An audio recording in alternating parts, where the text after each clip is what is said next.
ସାମ୍ବାଦିକ ସମ୍ମିଳନୀ ଆପଣ ସମସ୍ତ ମିଡ଼ିଆ ବନ୍ଧୁ ଏବଂ ଇଲେକ୍ଟ୍ରିକ୍ ମିଡ଼ିଆ ଏବଂ ପ୍ରିଣ୍ଟ ମିଡ଼ିଆ ଏବଂ ସୋସିଆଲ ମିଡ଼ିଆ ସମସ୍ତ ମିଡ଼ିଆ ବନ୍ଧୁମାନଙ୍କୁ ଆମେ ସ୍ୱାଗତ ଜଣାଉଛୁ। ଆଜି ଯେଉଁ ପରିପ୍ରେକ୍ଷୀରେ ଆମର ଏଇ ପ୍ରେସ୍ କନଫରେନ୍ସ ବା ସାମ୍ବାଦିକ ସମ୍ମିଳନୀ ଡକାଯାଇଛି, ତାର କାରଣ ହେଲା ଆମର ବ୍ଲକ ଅଧ୍ୟକ୍ଷା କେ ପ୍ରିୟଦର୍ଶିନୀ ଆଚାର୍ଯ୍ୟ ଏବଂ ତାଙ୍କ ପ୍ରତିନିଧି କେ ନୀଳମାଧବ ଆଚାର୍ଯ୍ୟ ପୁନା ସେ ବିଜେଡ଼ିରେ ସାମିଲ ନେଇ ଯେଉଁ ଚର୍ଚ୍ଚା ଆମେ ଯାହା ସୋସିଆଲ ମିଡ଼ିଆରୁ ପାଇଛୁ, ତା ଉପରେ ଆମେ କିଛି ମନ୍ତବ୍ୟ ଦେବାକୁ ଚାହୁଁଛୁ, ବାର୍ତ୍ତା ଦେବାକୁ ଚାହୁଁ। ସେ ଉପଲକ୍ଷେ ଆମେ ଆଜି ସମ୍ମିଳିତ ରହିଲୁ। ସେ ଆମର ବିଜେପି ଦଳର ଚିନ୍ତାଧାରା ପ୍ରଥମେ ମାଟି, ତାପରେ ପାର୍ଟି, ତାପରେ ବ୍ୟକ୍ତି।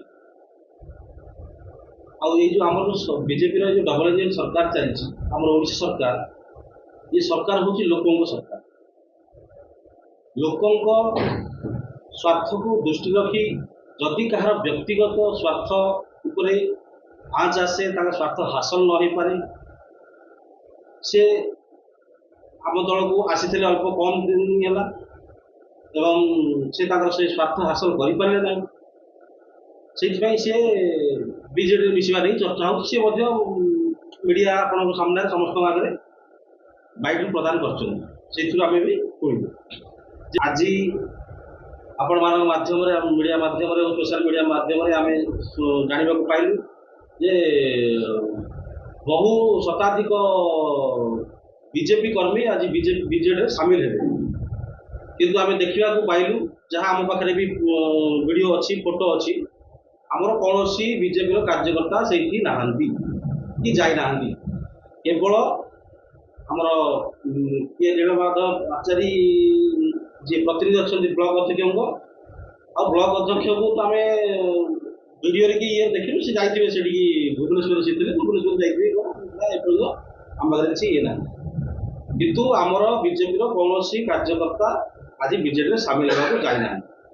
ସିଏ କେବଳ କ'ଣ ଉଦ୍ଦେଶ୍ୟ ତାଙ୍କର, ମାନ୍ୟବର ଆମର ଯିଏ ପୂର୍ବତନ ବିଧାୟକ ଥିଲେ ଶ୍ରୀକାନ୍ତ ସାହୁ, ତାଙ୍କର ରାଜନୈତିକ କ'ଣ ସ୍ୱାର୍ଥ ହାସଲ କରିବା ପାଇଁ ସେ ମିଛ ବାର୍ତ୍ତା ଦେବାକୁ ଚାହୁଁଛନ୍ତି ଆମର ବୁଗୁଡ଼ା ପୌରସଭା ନିର୍ବାଚନ ମଣ୍ଡଳୀର ଜନସାଧାରଣଙ୍କୁ, ଯେ ଶତାଧିକ ବିଜେପି କର୍ମୀ ଆଜି ବିଜେପିରେ ସାମିଲ। ଏହା ମିଥ୍ୟା ପ୍ରହସନ।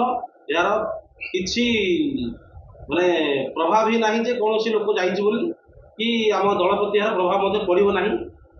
କାହିଁକିନା ସେ ଦଳରେ ଆମର ରହିନାହାନ୍ତି, କି ଦଳର କାର୍ଯ୍ୟକର୍ତ୍ତାଙ୍କ ସହିତ ନାହାନ୍ତି, କି ଦଳର କୌଣସି କାର୍ଯ୍ୟକ୍ରମରେ ଯୋଗ ଦେଉନାହାନ୍ତି। ସେଥିପାଇଁ ଆମ ଦଳ ପ୍ରତି କୌଣସି ପ୍ରଭାବ ନାହିଁ।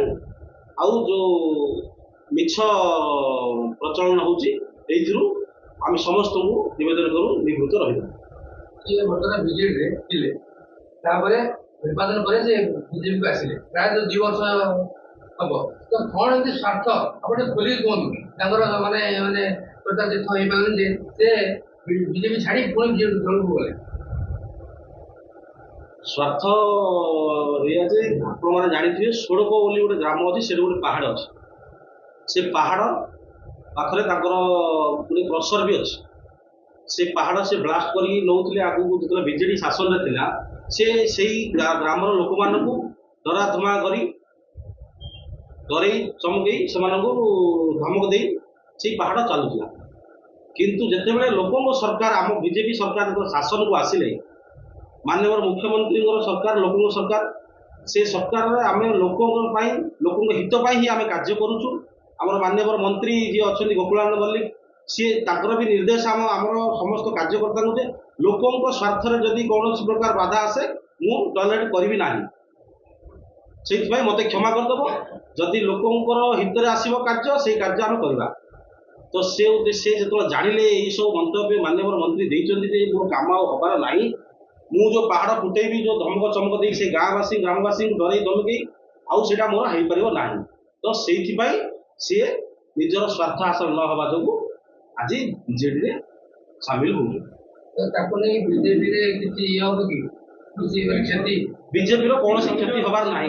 କାହିଁକି ନା କୌଣସି କାର୍ଯ୍ୟକର୍ତ୍ତା ଆମର ତାଙ୍କ ସହିତ ଯାଇନାହାନ୍ତି କି ଯିବେ ନାହିଁ। ଆଉ ଗୋଟିଏ କଥା ଆପଣଙ୍କୁ ମୁଁ କହିଦେବାକୁ ଚାହେଁ, ଆପଣମାନେ ମଝିରେ ସ୍ପେଶାଲ ମିଡ଼ିଆରେ ଆପଣମାନେ ସମସ୍ତେ ଦେଖିଥିବେ, ଆମର ହିଞ୍ଜିଳି କାର୍ଟରେ ରମେଶ ଜେନା ଯିଏ କଂଗ୍ରେସର ଜିଲ୍ଲା ସଭାପତି ଥିଲେ ସେ ସମୟରେ, ତାଙ୍କର ଗୋଟେ ରାଲିରେ ଇଏ ଯୋଗ ଦେଇଥିଲେ।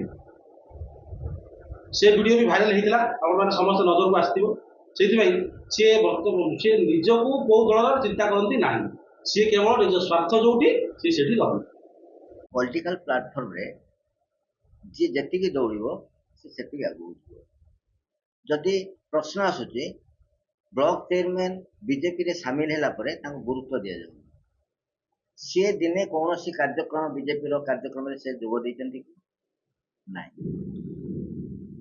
କୌଣସି କାର୍ଯ୍ୟକ୍ରମରେ ପଲିଟିକାଲ କାର୍ଯ୍ୟକ୍ରମରେ କିମ୍ବା ସାମାଜିକ କାର୍ଯ୍ୟକ୍ରମରେ ଯୋଗ ଦେଇଛନ୍ତି କି ନାହିଁ?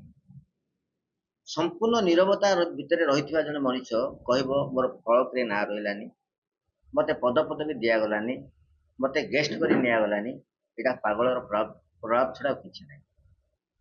ଯାହାର ନିଜସ୍ୱ ଚିନ୍ତାଧାରା ନାହିଁ, ଯାହାର ନିଜସ୍ୱ ସ୍ଥିତି ନାହିଁ, କେତେବେଳେ ବିଜେପିରେ ସାମିଲ ହେବେ ତ କେତେବେଳେ କଂଗ୍ରେସ ସହିତ ସାମିଲ ହେବେ, ସେମିତି ଜଣେ ବ୍ୟକ୍ତିତ୍ୱ ଉପରେ ଆମେ ଗୁରୁତ୍ୱ ଦେବା ମୁଁ ଭାବୁଛି ଆମର ମାନେ ୟୁଜଲେସ୍।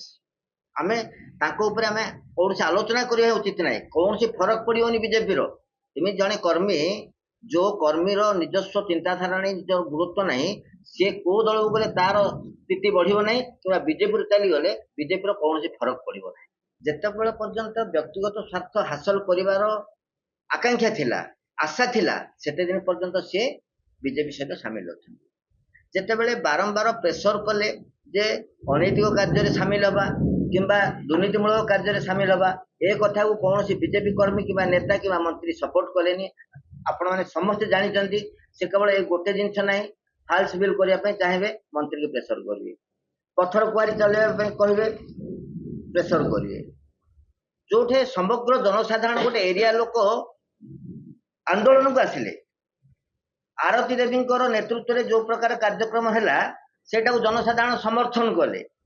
ଏ ପରିସ୍ଥିତିରେ ସେ କହିବେ ନାହିଁ ମୁଁ ପଥର ଭାଙ୍ଗିବି, ଲୋକମାନଙ୍କ ସମସ୍ୟା ଯାହା ହଉଛି ହଉ, ଏଇଟା କୌଣସି ନେତା ବା କୌଣସି ମନ୍ତ୍ରୀ ବରଦାସ୍ତ କରିବେ କି? ଶୁଣିବେ କି? ସେମିତିଆ କାମ ଶୁଣିବେ କି?